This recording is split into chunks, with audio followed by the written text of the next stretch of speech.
here with a friend, a hero, a legend, a role model. You know, Tiny, your nickname is wrong because it should be Giant. Service to others is the rent you pay for your room here on earth, Muhammad Ali. Life's most persistent, most urgent question is, what are you doing for others? Dr. King. Roberto Clemente, I am my brother's color. Nelson Mandela and my brother's color.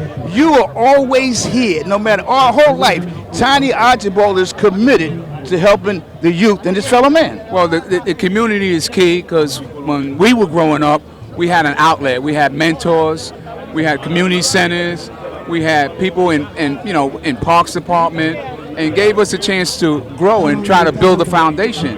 And I've been to the Dominican Republic, because this is I call it Dominican Nation, okay, about 12 times through Ed Gomez behind you. And I saw something with him because I had him when he was in high school, okay? So when we went there, the country was just getting into the game of basketball. Julius was there, Ricky Sobers was there, but I was consistent by going back, and it's not just a pro game, Mel.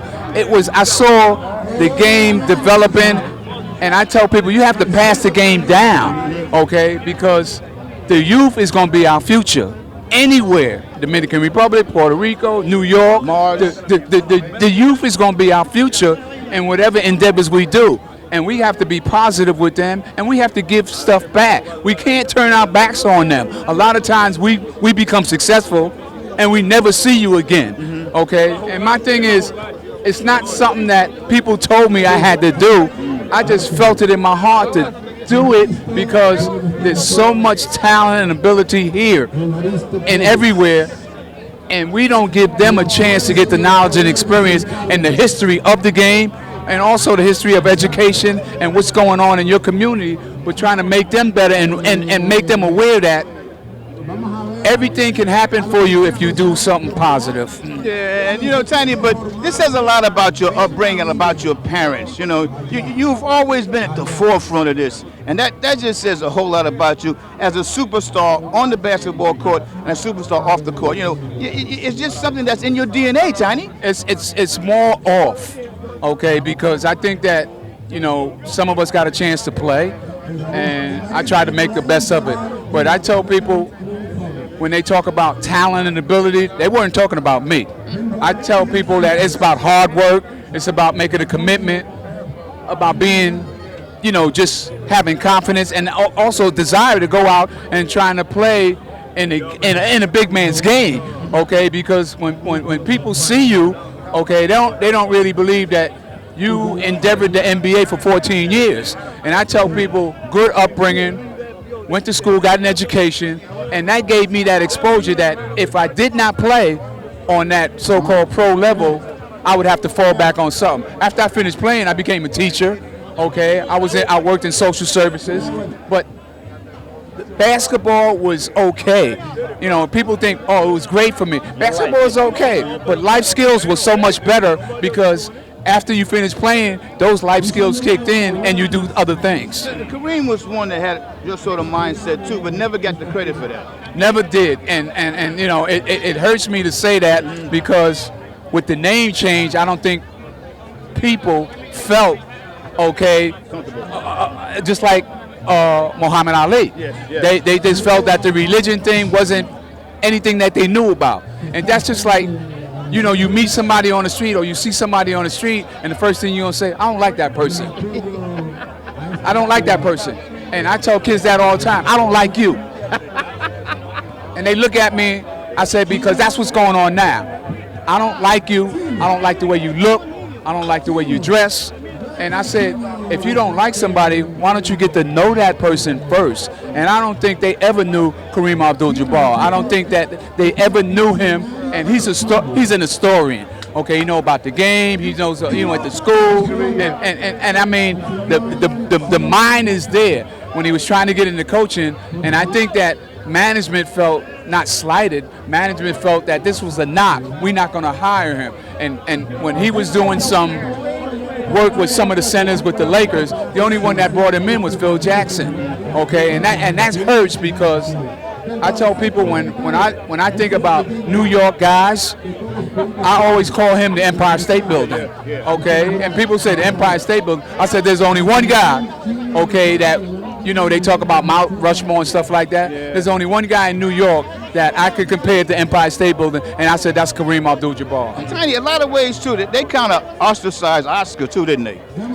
Not really. I think when Kareem changed his name, that changed the perspective on the person. Okay, Oscar was always an individual that he spoke his mind. Kareem never did.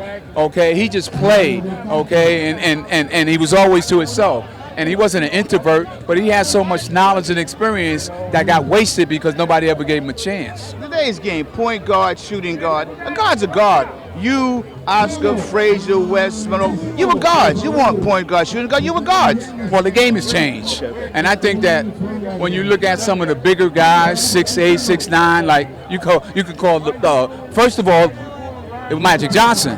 Okay, I think he changed the perspective on being just a guard, because people say point guard. Hey, Magic played any position he wanted to play, okay? But he was, to me, the director, the orchestrator, and the conductor with the Lakers. They called it Showtime, but it was Magic. Kareem was there, but it was Magic.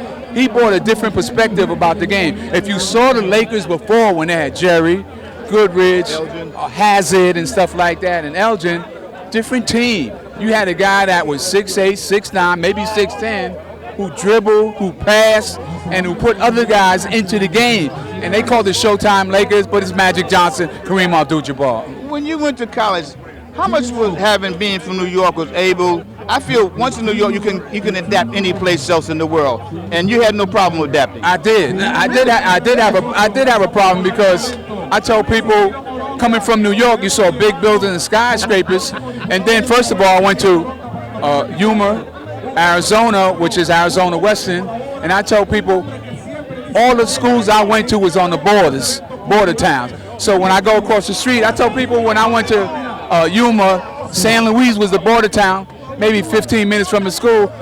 I thought I was in a foreign country, but theoretically I was. Then I went to Texas Western, which is in El Paso, and if you look at a picture of El Paso, you see the school, and you see and without the school, okay, you see the bridge, and from the school to the bridge is 10 minutes walking. And I told people I thought I was in a foreign country, but I was, okay? But the adjustment I made was really in education, okay? I struggled when I was in high school, so I went to junior college first, then I went to Texas El Paso, and it was an adjustment. It wasn't the environment, it was the school trying to be, Nate Archibald was trying to be a student athlete. Nate, did you have a favorite number? You wore a different number at Casey than you wore with the Celtics. Did you have a favorite number, and why? I really don't have a favorite number. It's a thing that I could play with 10 zeros on my back. But I think that when I was growing up, just to get a T-shirt or a jersey, and I told people I didn't represent me. I'm still learning the game.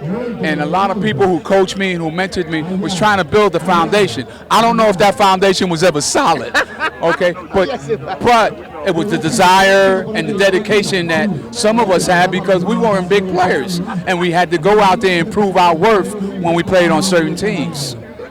Kevin McHale talked about when he was a rookie and you passed him the ball all the time by him, he didn't shoot. You say, hey, Rook, when I pass you the ball, you better shoot. Well, Kevin was coming in. Larry was coming in, and I tell people it was an opportunity for me because I saw it. I played with other teams and I didn't see a picture.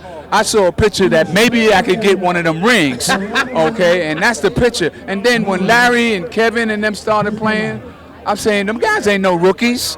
Those are veteran players, and it gave me a chance to think about, hey, man, I got this. It's time for me to concentrate on being a facilitator, you could call it a floor general, but no, give them that encouragement that, yo, my man, when you open, shoot the ball, because if you don't shoot it, I'm going to pass it to somebody else, okay, and hopefully they make it. But they gave me a chance to experience championship with the Boston Celtics. Yeah, but you know what, Larry though and McHale both spoke so highly of you. There was a lot that they saw in you that helped make them a champion. In a lot of ways, Bert said you helped nurture them. Not really. I think them guys were they were veterans when they came in, but it was just a change. I tell people, if you look at the team, it was changing the guards. After I got let go, okay, Dennis Johnson came in, and he basically did the same thing. He was a facilitator. But I think that they were looking for somebody not to do scoring, maybe not really to do that much passing, but to keep those guys together. You know, make them feel like this is a team and we can win. Yeah, I just hate to let you go. When you talk about, can you talk too much about Isaiah Thomas? What a good guard he is. Oh, serious, man. And I had a discussion with some people. Isaiah would have been one of the guys, because it's Sam Jones, Bill Russell, Quinn Buckner, and I'm gonna give you the equation. All of those guys won NCAA, Olympic team, and an NBA championship. And I tell people, Isaiah should have been in that circle. They said, well, he wasn't on an Olympic team. I said, it's not because he didn't have the ability and the talent. Okay, he should have been with that dream team, but, and I said, don't tell me he didn't make the team. Okay, he was shut out from not making it. And I argue with anybody. I don't care who ran it or who put him out, but he was better than some of the guards that was playing. Okay, and we ain't gonna mention who the guards were, but ability and talent, and I'm just saying the knowledge and stuff like that, and the tenacity that he had, he should have been on that Olympic team. Tiny, every time we talk, I mention names, and you always say we got to give kudos to Jerry West. Jerry West is serious, okay, on and off the court. Okay, you talking about? Let's start off with the Lakers. Nobody wanted, and nobody had the history on one guy who got his number retired twice, okay, by the Los Angeles Lakers. That was Kobe Bryant. Jerry West saw him. He told management, you got to take him. And Kobe was in high school, okay? And you know he didn't go to college. He could have, but he was in high school when he saw him. He said, this is something that nobody saw, and this is going to be a masterpiece in the making. And it was Kobe. Then he goes someplace else. You know he was up at Golden State as a consultant, putting pieces together. And you know what? And people always talk about, the logo man and stuff like that. Sweet guy, talks to everybody. But the knowledge of the game is with Jerry. And we got to talk about the Dipper. They talk about his lack of championships, but he was a pretty good basketball player. Oh shit, he was the best. Okay, and because the team that he had to compete against, they got more guys. Think about it now. When in the late 50s and early 60s, they got more guys in the Basketball Hall of Fame from one team, okay, than anybody else in the history of the game. And people say, the Celtics, you think about it. Shaman, they got Cousy, they got Heinsohn, they got Sam Jones, they got Casey Jones. John Havlicek wasn't starter, but he was on that team. Come on, man. JoJo played with Russell. Okay, Dave Cowens played with Russell. So I tell people that. They be thinking, damn, that's right, Russell retired in the '69. I said, did the Celtics win before that? Was JoJo and them there? Because JoJo was out of school in the mid-'60s. I said, was Dave Cowens there? And I said, and them guys wasn't starting because the older guys was the catalyst of them winning championships. I said, and you know what? He's a legend all by himself, bro. Legend all by himself. Nate, New York played well this year. People were happy to see the Knicks get into the playoffs and play some good basketball again. They played all right, but I like the pieces that they put together. You got Kemba Walker from the Bronx, okay? From where? From where? From the BX, the Bronx, okay? And I was looking at them, and I don't watch the game during the regular season and the playoffs. I was looking at that. I said they need a lead guard. If his legs hold up and his body hold up, I think the chemistry is going to work for them. I didn't say they was going to win, Mel. I think the chemistry will work because they got the young guys, but with really no playoff experience. Okay, Randall didn't play well in the playoffs, and they had guys that really shut down, no playoff experience. But with Kemba and his positive attitude, his desire, he played well up in New England. They moved him. I think that with him coming home, at added energy, bro. I never got to play except for the Nets. And Doc left you. And no, he didn't leave me. Well, they They didn't trade him, Mel. He was sold. Okay, because They were an ABA team. Roy Ball, who was the owner, in order for them to be an NBA team, he had to get rid of the franchise. And it hurt me because I was coming to New York, and it was Dr. J and Tiny A. Hurt me too, but he was gone. Okay. The only time I got to play with and play against Doc was in the summer leagues and stuff like that at Rucker Park. But it was all good. You know, things happen like that. But I think the added energy for Kemba coming back, if he's healthy, you're going to see a different perspective on the team. They talk about Mike, but man, Doc was a motherfucker. Dr. J. Man, he was the best in the ABA. I think it hurt him a little bit when he went to Philadelphia because the Nets was his team. Okay, he goes there and they don't win for a while. Then they pick up Moses, Maurice Cheeks, and those guys.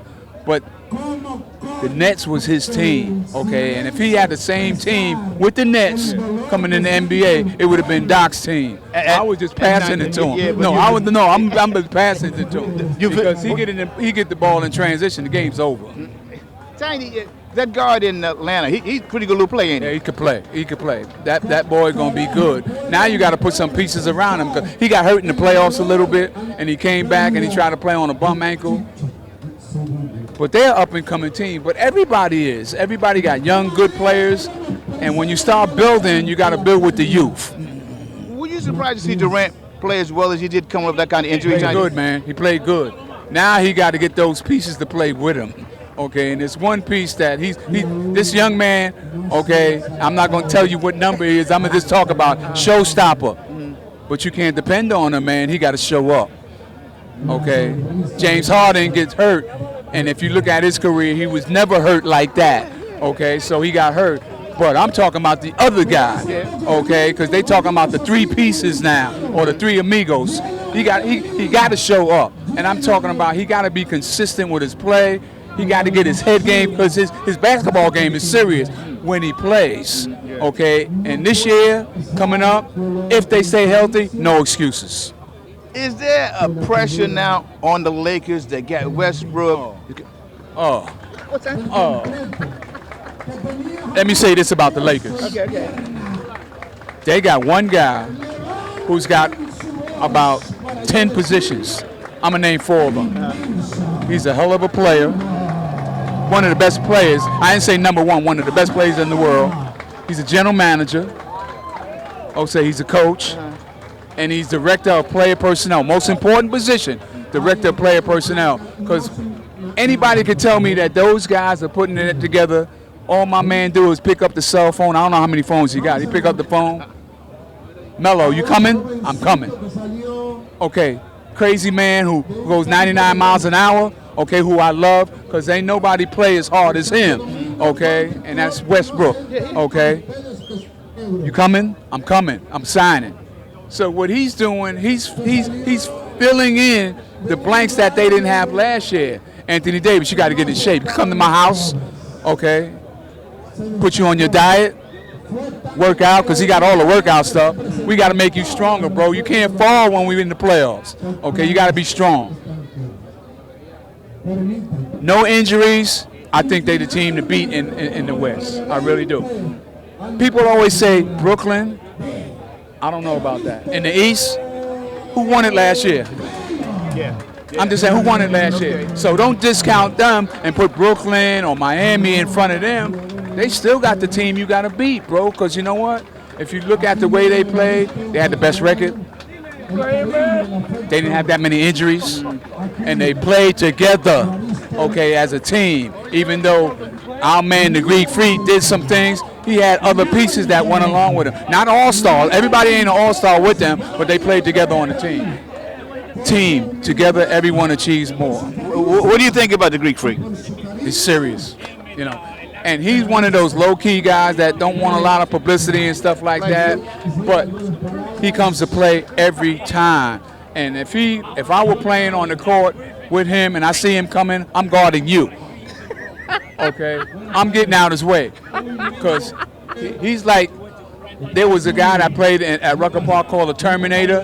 He's not like Joe Hammond, the Destroyer. He's what I call the Eliminator, because he's going to eliminate all you competition guys that can't play and then take it off, take the game over. Danny, I can't put in words that mean I hope you're feeling better. It's just, I'm ready to go, man. I'm ready to leave this. I've been looking for you, and I want to thank you for what you did for me all the time. You used to call me at the house with tickets. You always had time for me, and I love you dearly as a friend, as a hero. I'm full, man. I'm full. But that's what we do. Some of us play the game and people never see us. I told people I got a chance to play, and I tried to do the best, and I'm be honest with them. I tried to do the best I could on the court. But off the court, I'm the best, okay? Because people see me, they could touch me, all right? And I could talk to them, and they don't have to look up at me, okay? They look at me, and they still respect me. You ain't the best, Tiny. You the absolute best. Any last thoughts you want? So I'll let you go. I know everybody want to talk to you, but last thoughts? Man, keep our youth involved in the game. And like I said, there's a slogan that somebody has. It's called jump shots without shooting anybody. Gunshots and not gunshots. Jump shots and without gunshots. As Muhammad Ali would say, the greatest of all time. I'm blessed to have him as a friend and role model. The one that, hey, there ain't nothing tiny about him. Nate Tiny the Giant Archibald. God bless you, my brother. Thank you, bro.